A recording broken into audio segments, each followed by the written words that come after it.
Bom dia, pessoal. Bom dia, Regininha. Bom dia, Silvinha. Tudo bom?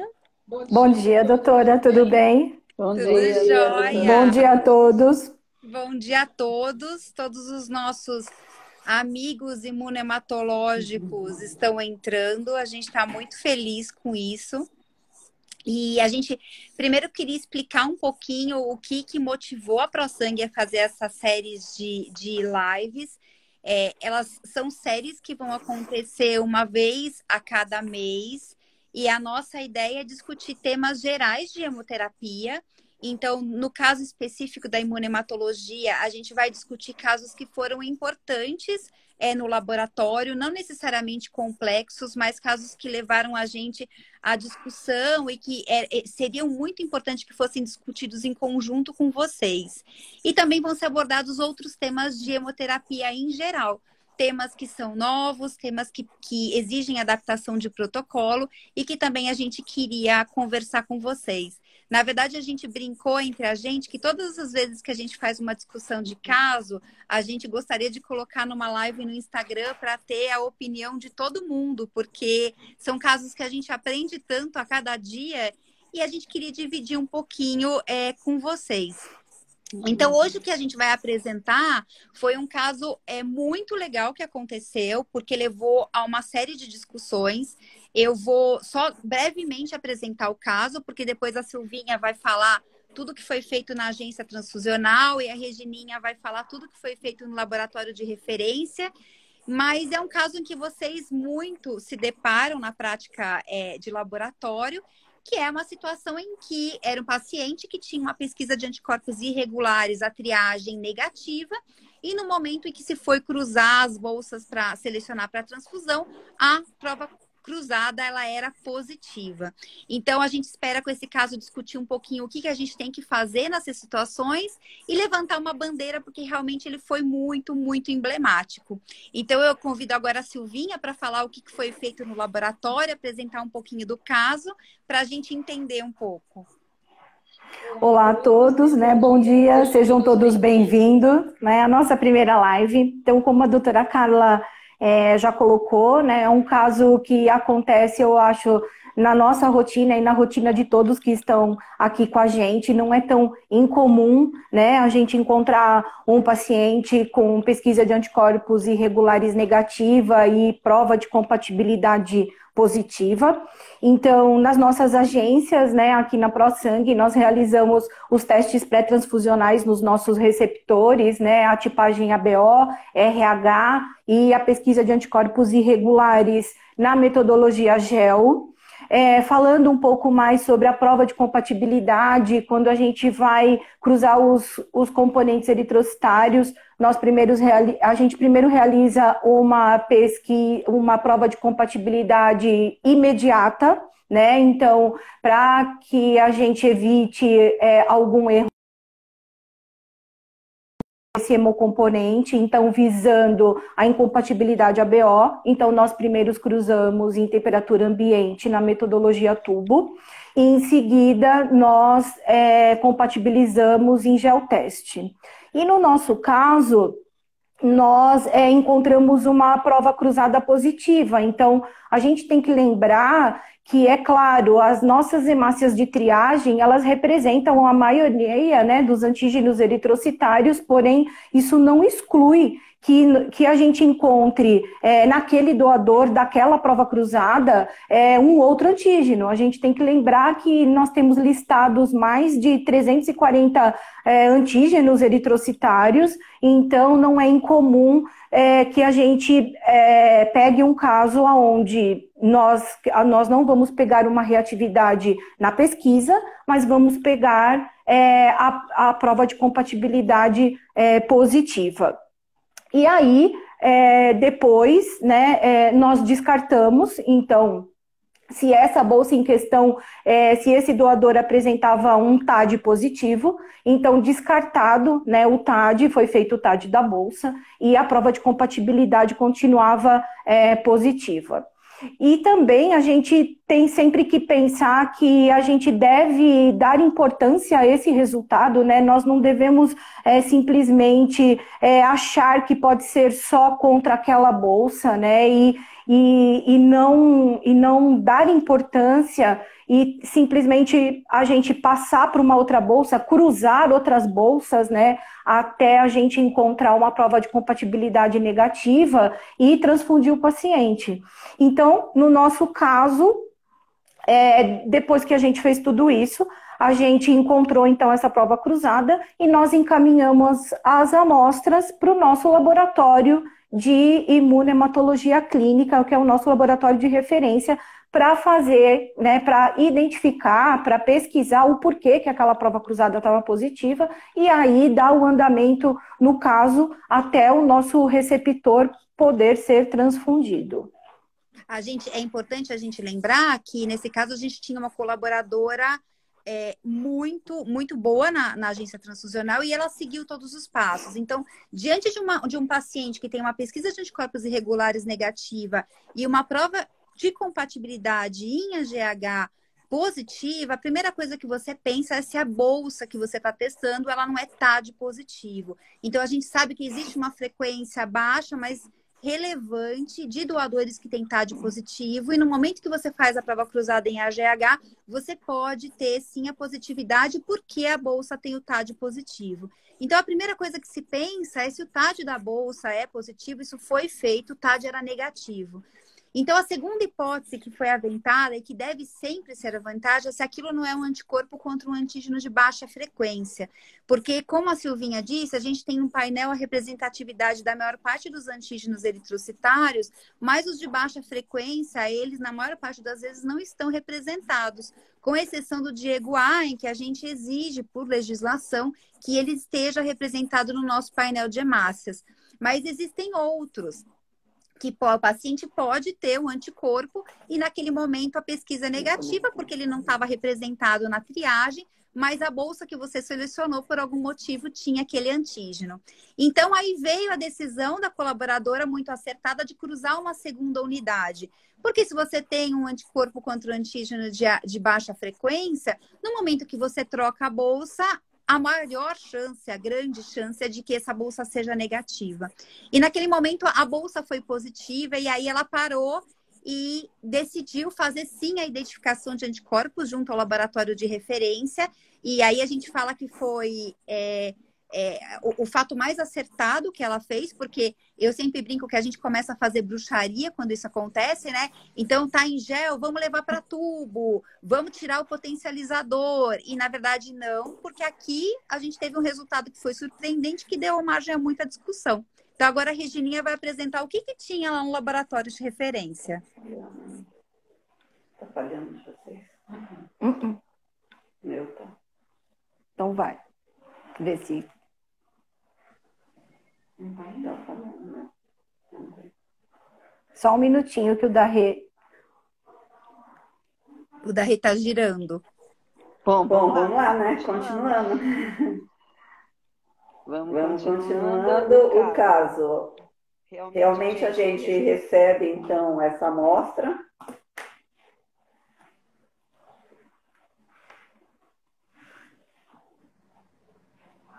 Aí o que acontece? A gente acabou recebendo essa solicitação, então, com uma prova cruzada, então, positiva, e aí a tipagem... Não está saindo, né? Agora não.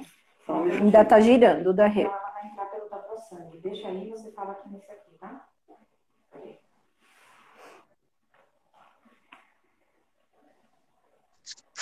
Só um minutinho que é conexão, gente. Agora foi, Rê. Agora tá. É só vira a câmera. Pronto. Vamos lá. Aí. Problema de conexão. Bom. Então, tá tudo bem? Beleza, então vamos lá. A gente acabou, então, recebendo essa solicitação cruzada negativa. E a gente tinha prova de compatibilidade incompatível com uma pesquisa negativa. Bom, a primeira coisa, a Silvia já falou, TAD foi descartado, né? Então, a gente não tem essa positividade com TAD.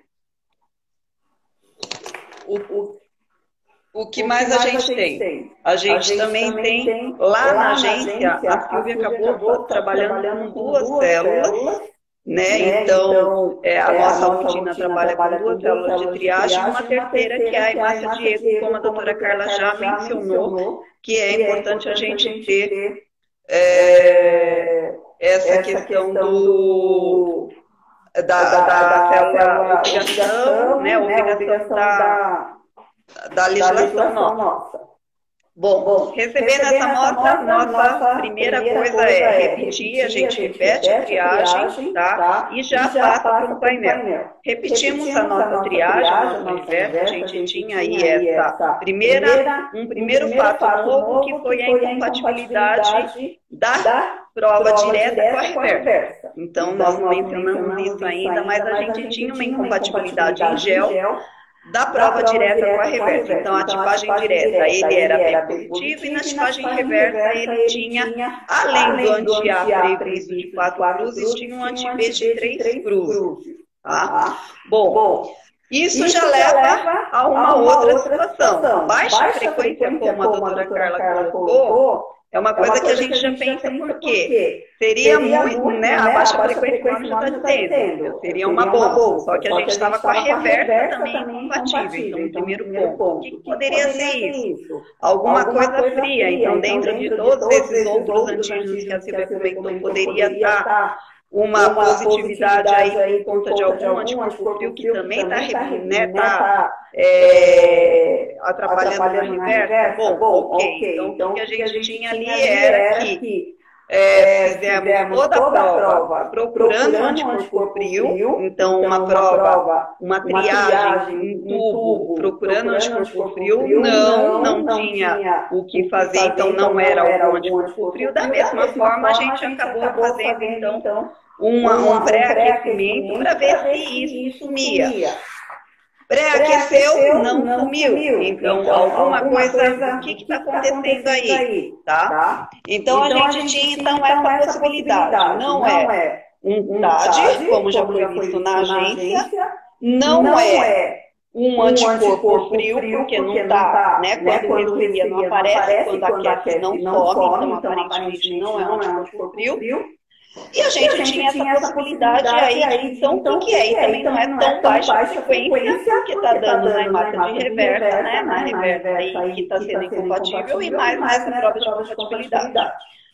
Quando a gente repete a nossa triagem, diferente da agência, a gente acaba fazendo uma triagem com 3 células de triagem mais a hemácia Diego. Então, é um pouquinho diferente na agência. Então, na agência usa 2 células, que é uma célula, né, positiva para C grande, outra célula para E grande, e mais a hemácia Diego. No nosso caso, a gente utiliza as 2 células, as 3 células da triagem, então, aí uma hemácia positiva com C grande, outra positiva com E grande e uma negativa. Mais a célula Diego, que é uma quarta hemácia. E quando saiu a nossa triagem, ela deu positiva só com a hemácia RR, ou seja, com a hemácia RH negativa.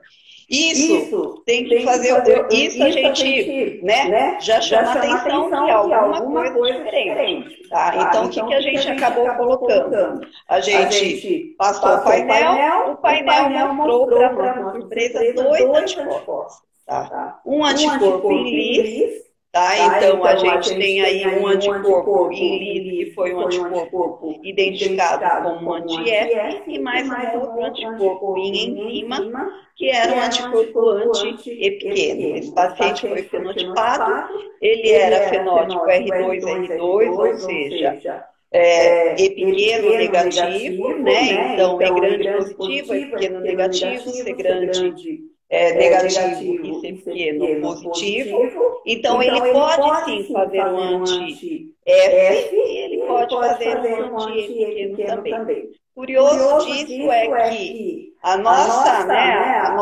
surpresa foi, mas como assim dois anticorpos, né? Então a doutora Carla até falou dessa questão de quando a gente está aí com colaboradora, tem o colaborador, né, fazendo toda a situação aí, expressando, então, uma pesquisa negativa e de repente volta com dois anticorpos ainda do sistema RH. Então, anticorpos que tem importância clínica, como assim? O que eu fiz de errado? Né? Então, isso chamou bastante atenção e, na verdade, a gente tinha assim. Claro que a prova enzimática da triagem não é o comum de acontecer. Então, assim, esse pequeno só reagindo em enzima, ok, a gente, né, o que fazer com ele, a gente já discute um pouquinho mais pra frente. Porém, esse anti-F estava reagindo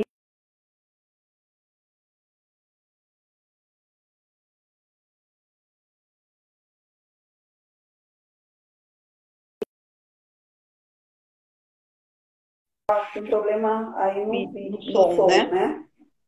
Tá com um eco, Rê. Quando você fala, parece que tem um outro, algo ligado junto. Tá com eco.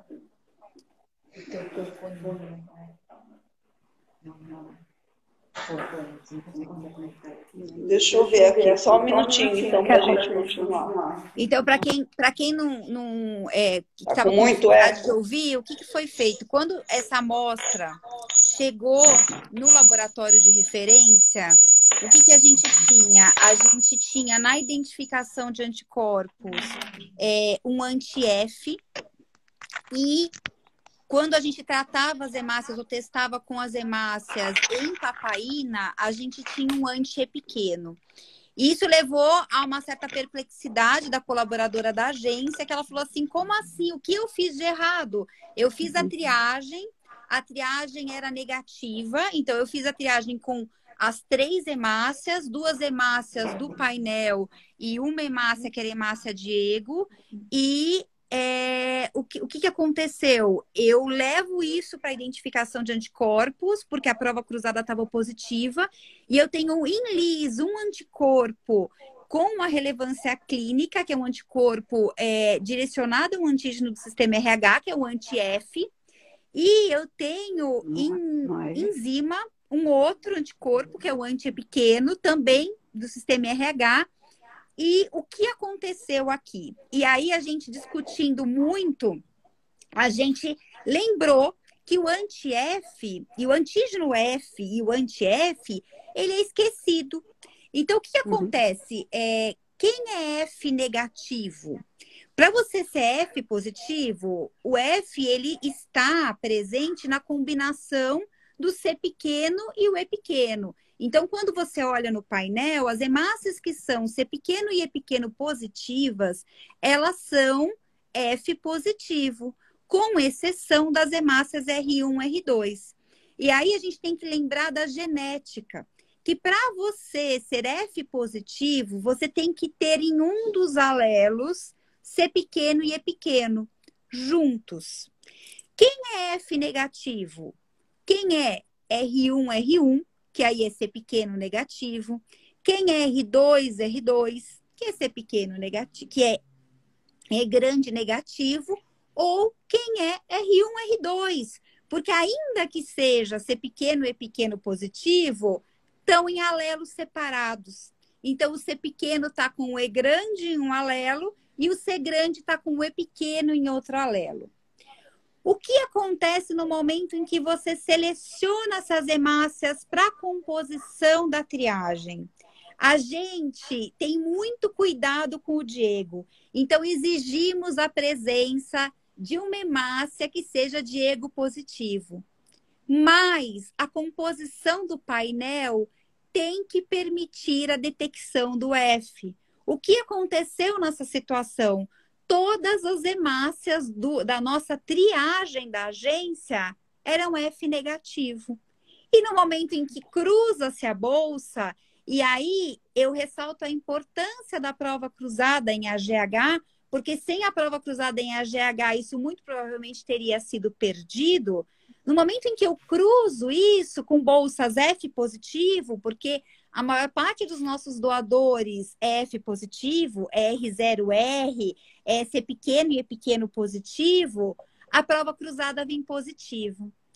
Se nesse momento a nossa colaboradora não tivesse parado e mandado a amostra para o laboratório de referência, se ela tivesse falado, bom, eu vou liberar essa bolsa com um termo de responsabilidade, porque na verdade a pesquisa de anticorpos irregulares, a triagem é negativa, o paciente poderia ter apresentado reação hemolítica grave, porque esse anticorpo, ele em boa parte das vezes, o anti-F tem relevância transfusional.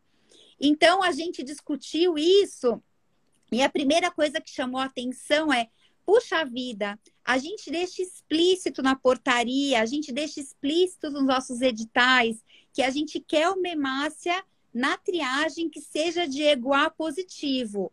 Mas a gente tem que pedir também que seja F positivo. Você não pode ter uma triagem com uma hemácia, por exemplo, R1, R1, R2, R2, e R1, R2, porque vai ser F negativo.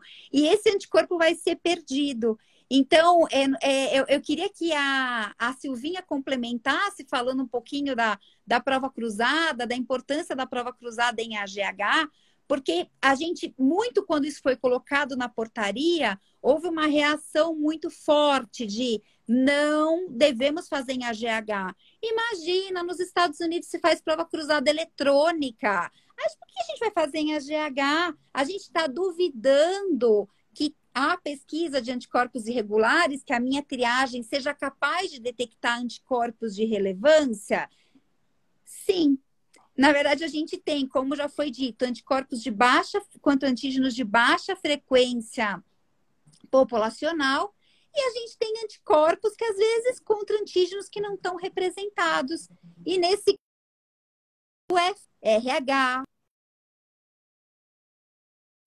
relevância transfusional, e a nossa composição de triagem era F negativo. Então, fica aqui a nossa mensagem, né? A primeira mensagem dessa live, que talvez nós devêssemos colocar isso nos nossos editais e colocar isso como sugestão da portaria de lembrar do F. Porque a sorte, nossa, e não é a sorte, porque a gente tem colaboradores muito bons, mas é que essa menina teve a presença de espírito e de falar, não, isso está errado, eu vou mandar para identificação. E não, nesse momento, tentar diminuir a sensibilidade do teste fazendo tubo, não jogando a responsabilidade para o médico prescritor, falando, eu vou liberar com um termo de consentimento. Então, essa foi a primeira surpresa que a gente teve e a primeira consideração que a gente queria fazer com vocês. E a segunda consideração é com relação ao anti-E pequeno reativo na enzima. E aí, a gente sempre gosta de discutir com vocês, isso é relevante ou não? O que vocês fariam? Eu não estou lendo as mensagens, mas eu estou vendo que tá tendo muita gente interagindo. Depois eu vou tentar voltar nos comentários para ver o que tem, mas assim, eu queria saber de vocês, eu queria aí conversar com a Regina e com a Silvinha. Esse anti-E pequeno, reativo só em enzima, eu respeito? O que a gente deu para esse paciente? O que a gente transfundiu ele? Na verdade, a gente, assim, sempre fica a dúvida desse pequeno, tá? Então, o que a gente vai fazer aí é sempre lembrar do fenótipo do paciente. Então, que nem nós falamos, o fenótipo do paciente era, né, eu falei R2, R2, ou seja, ele é E pequeno negativo, né, e também F negativo, né? A doutora colocou aí quais são os fenótipos F negativos. Então, R1, R1, R2, R2, né? E R1, R2, que coincidentemente era a nossa célula de E, tá? Então, nesse caso, a gente vai respeitar até porque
aconteceu isso, né? Que foi um caso que tinha muitas dúvidas, né? E aí a gente tem que lembrar que a prova reversa, ela é feita de hemácias A e B, só que essas hemácias são RHs negativas. Logo, são RR, e a gente tem aí essa hemácia que é F positiva e a incompatibilidade era porque o anticorpo estava reagindo com o antígeno F dessa hemácia B. Tá? Então, provando, a partir do momento que a gente incluiu hemácias, né, B, RH positiva, a incompatibilidade sumiu. Então, a gente não tinha incompatibilidade ABO por outro anticorpo a não ser esse anti-F. E assim, a gente tem sempre, se vocês estiverem sempre seguindo o fenótipo do paciente, vocês vão acertar na maior parte das vezes. Por que que a gente não faz a triagem com hemácias que são papainizadas? Porque a gente já sabe por literatura que a chance de você identificar anticorpos que não têm relevância transfusional é muito alta. E o custo-benefício de você identificar esses anticorpos que não têm essa relevância transfusional e pegar um anticorpo que talvez tenha é muito alto. Você vai atrasar a transfusão de muita gente por anticorpos que não têm relevância, anticorpos, autoanticorpos que vão pegar, ou mesmo anticorpos que pegam sua enzima, que podem estar em formação e que ainda não têm atividade biológica completa. Então, assim, sempre que você manda, no momento em que você manda para o laboratório de referência, nesse caso, o laboratório de referência vai fazer o painel em LIS e vai acabar fazendo também em papaina. E aqui, entendo esse resultado, eu vou respeitar o fenótipo do paciente. O paciente, ele era I pequeno negativo, como disse a Regina, ele tinha um anti-F. Então, o anti-E pequeno acabou sendo respeitado nessa transfusão. Se eu não tivesse esse tipo o fenótipo dele, e se ele aparecesse com um anticorpo reativo somente na enzima, eu tenho que respeitá-lo? Isso eu te digo, é uma grande dúvida. Não é minha, não é da Regina, da Silvia, é uma dúvida da literatura. Não se sabe ou não está bem estabelecido o painel, o perfil, a capacidade biológica de um anticorpo somente reagindo na enzima de mediar a hemólise em vivo. A gente acaba que na ProSangue tem um teste biológico, que é o MMA. A gente faz o MMA e o que a gente observa é que tanto na situação em que a gente tem anticorpos só reativos na enzima, na maior parte das vezes eles não são significantes, mas isso não quer dizer que não possam existir exceções. E a mesma coisa quando a gente encontra autoanticorpos com especificidade. Então, auto-anti-C grande, auto-anti-E pequeno, auto-anti-KID, que a gente já teve. Isso tem relevância na transfusão? De experiência nossa, quando a gente testa no MMA, invariavelmente, a maior parte dos casos não tem relevância transfusional. Mas ainda a gente não tem uma referência de literatura que coloque isso para a gente como sendo absoluto.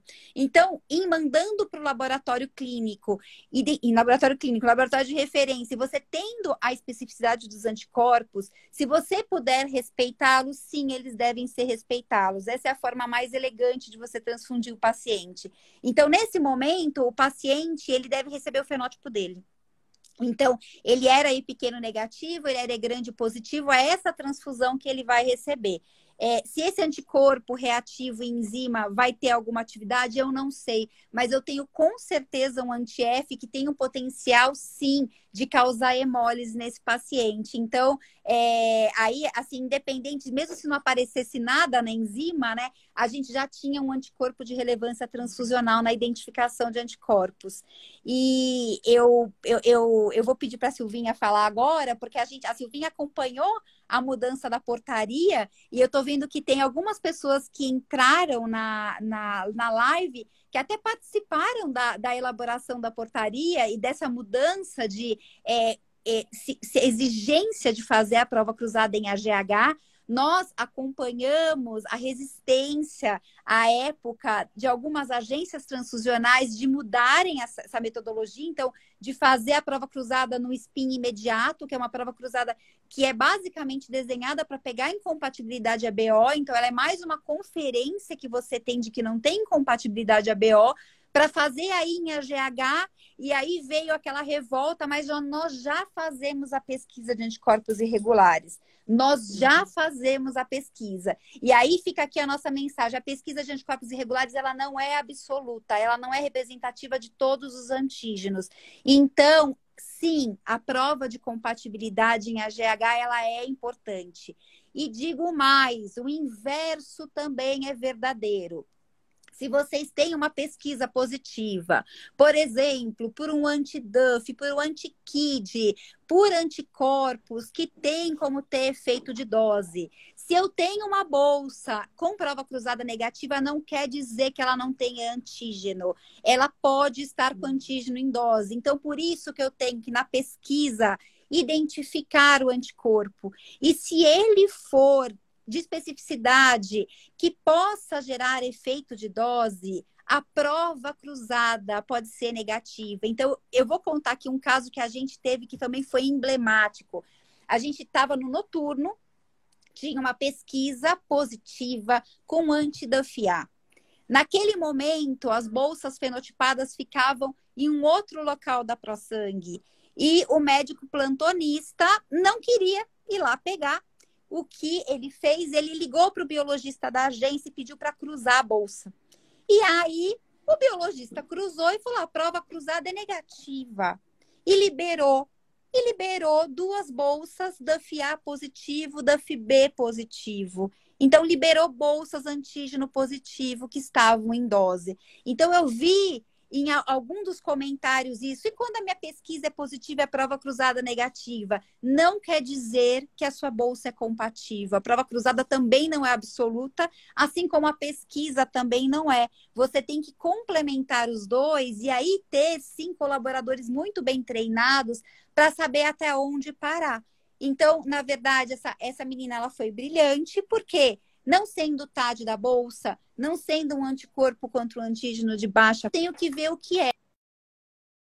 Ao invés de passar para o tubo, tirar o potencializador, mandar o termo para o médico, liberar a bolsa com termo. Então, olha aqui as nossas mensagens. E, Sil, vamos fazer uma consideração sua sobre a prova cruzada?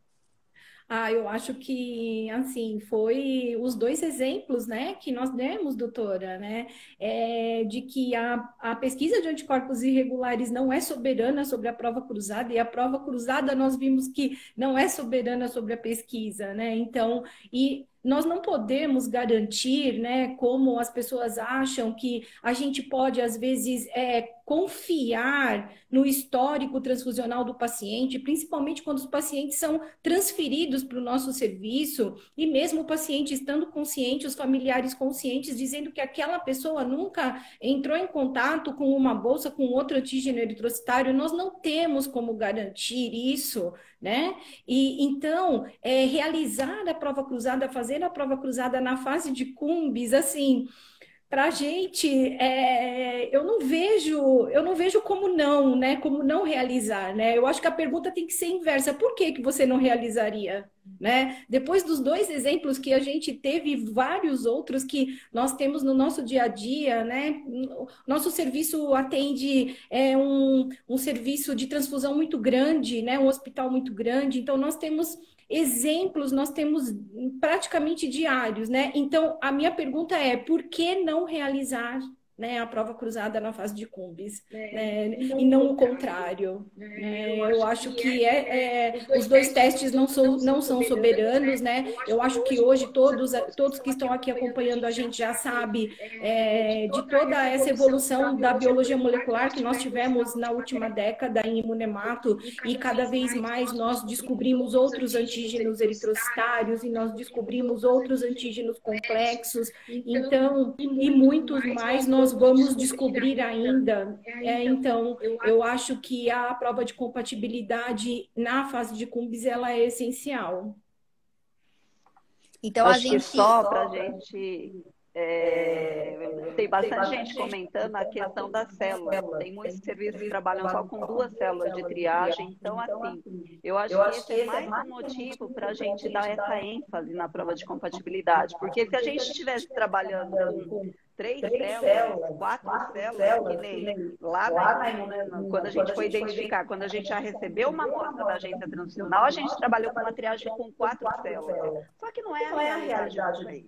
A gente tem uma realidade, como muitos comentaram, com 2 células, sendo que preconiza a célula. Até muitos editais, inclusive, pedem homozigose para ser grande, homozigose para E grande. Então, tem que ser uma imagem R1, R1, R2, R2, vão ser F negativa, assim. Então, se a gente não consegue trabalhar com 3, né, uma triagem com 3 células, para contemplar esses antígenos, tá? Aí, sem dúvida alguma, a gente tem que fazer a prova de compatibilidade. Não tem como a gente não fazer esse teste, porque senão você vai pecar. O exemplo mostra exatamente isso, né? Então, apesar da gente estar trabalhando com 3 células, por infelicidade ou felicidade, sei lá, a gente teve essa célula, a terceira célula, que era a célula Diego, mas que também era F negativo, porque era uma R1 e uma R2, né? E aí que a nossa prova de compatibilidade foi. Então, assim, talvez, né, a doutora Carla já mencionou, os Estados Unidos faz prova eletrônica, né? Mas será que a gente tem que pensar nas condições, qual a técnica, quantas células de triagem, então tudo isso eu acho que vale para a gente pensar em cima desse simples caso, né? E que saiu uma simples prova de compatibilidade positiva na agência, uma incompatibilidade lá direta e reversa também, tá? Veio junto, mas assim, com bastante conteúdo para a gente discutir aí diferentes pontos, né? Inclusive, um assunto que foi bem antigo aí, né? Então, eu também participei dessa briga da vaga na prova de compatibilidade. E a gente aí ilustra que, principalmente, trabalhando com 2 células, não tem como fazer diferente. Tá? Então, e quando a gente recebeu o kit da triagem, dá uma analisada nas células e o que a gente pode estar perdendo. Né? E lembrando, eu acho que isso é a comunhão, né, da pesquisa de anticorpos irregulares com a prova cruzada e o preparo dos colaboradores para situações em que uma estará positiva e a outra negativa, e uma negativa e a outra positiva. Porque são essas exceções que fazem a diferença. E a gente tem muito medo, ou os colaboradores têm muito medo de situações, por exemplo, a pesquisa é positiva, é um autoanticorpo eritrocitário, isso vai para o laboratório de referência, é feito a autoadsorção, a adsorção halogênica, não há outro haloanticorpo. No momento que a prova cruzada é positiva, porque ela vai continuar positiva para liberar, aí há um pânico de será que o meu paciente vai hemolizar ou não? Então fica aqui a nossa mensagem. Às vezes a gente tem situação em que a prova cruzada está negativa, a bolsa não é compatível. Lembre do nosso DUF, da nossa bolsa DUF A e B positivo com o nosso anti-DUF A. E lembrem, como a gente já bateu aqui, isso é a maior mensagem, a nosso painel, a nossa triagem, ela não é representativa de todos os antígenos que a gente pode ter. Então, a gente precisa da prova cruzada em AGH para identificar outras incompatibilidades, às vezes potencialmente muito importantes, como, por exemplo, um anti-F. Foi apresentado na ABB, eu acho que foi em 2019, vocês podem até pesquisar nos resumos, não é um trabalho nosso, é um trabalho do sírio-libanês, mas que relata a prevalência que a gente tem, não tão baixa, de MIA na nossa população. Então, principalmente em São Paulo, a gente tem uma quantidade de imigrantes asiáticos, isso não é tão incomum, isso não vai estar na nossa triagem, isso pode estar na prova de compatibilidade. Então, lembrar da baixa frequência, os antígenos de baixa frequência, eles existem, os anticorpos também. Lembrar que a prova cruzada aí é mais uma ferramenta que a gente tem para evitar transfusões que sejam incompatíveis. Eu acho que foi a primeira live que a gente fez da ProSangue, e eu fico muito feliz de ver que temos muitos amigos e muitos formadores de opinião que estão ouvindo a gente, e para a gente é um prazer que isso possa ser replicado, isso possa ser discutido nas agências, para que a gente possa sempre questionar tudo, eu sempre gosto daquela frase, penso, logo existo, e eu sempre falo para todo mundo que a frase correta é questiono, penso, logo existo. Então, sempre questionem tudo, porque aí a imunematologia, ela é feita disso. Você questiona o resultado, você tem dúvida, você leva. E nesse caso, a gente deu uma transfusão segura e a gente contou aí com um papel formidável da agência transfusional para que isso acontecesse. Então, eu queria muito agradecer a presença de todos. A gente vai continuar com essas lives com temas diversos. A próxima vai ser sobre o uso de sangue total em trauma, que é um tema palpitante. A gente vai ter aí a discussão do Dr. Alfredo e a doutora Cíntia. E da nossa parte, a nossa próxima live, a gente vai selecionar com muito carinho o tema de imunematologia que a gente quer. E vocês podem também escrever para a gente pedindo o que vocês querem. Então, a gente tem um que a gente sempre quis falar, que é sobre o CW. Por que as pessoas têm um fetiche pelo CW, tanto na rotina, principalmente de doadores. Então, o CW é importante para doador ou para paciente? Para quem que o CW é importante? Isso era um tema que a gente queria muito discutir com vocês. E um outro tema que a gente também queria é a transfusão em pacientes com autoanticorpos. Então, como a gente faz a investigação, porque a gente sabe que o paciente, às vezes, não pode esperar todas as nossas conclusões de prova. Então, fica aí o meu muito obrigado. E, assim, eu tô vendo gente que é formadora de opinião. Então, eu tô vendo as palminhas de Ana Lúcia Girello. Eu tenho aqui a Carol Prochaska, a Marisa Mota. Eu tenho o pessoal da Grifos, na figura da Roberta. Eu tenho a Ana Cláudia Peron. Então, assim... Puxa, é muito, muito legal ter vocês. Tem o Imunematologia, que eu acho que é o pessoal do Einstein. Então, fica aqui o meu muito obrigada para vocês e um grande beijo. Tchau, pessoal. Obrigada. Tchau, tchau. E até as Obrigada. próximas. Tchau, obrigada. Tchau, pessoal. Tchau. Beijo. Beijo. Obrigada.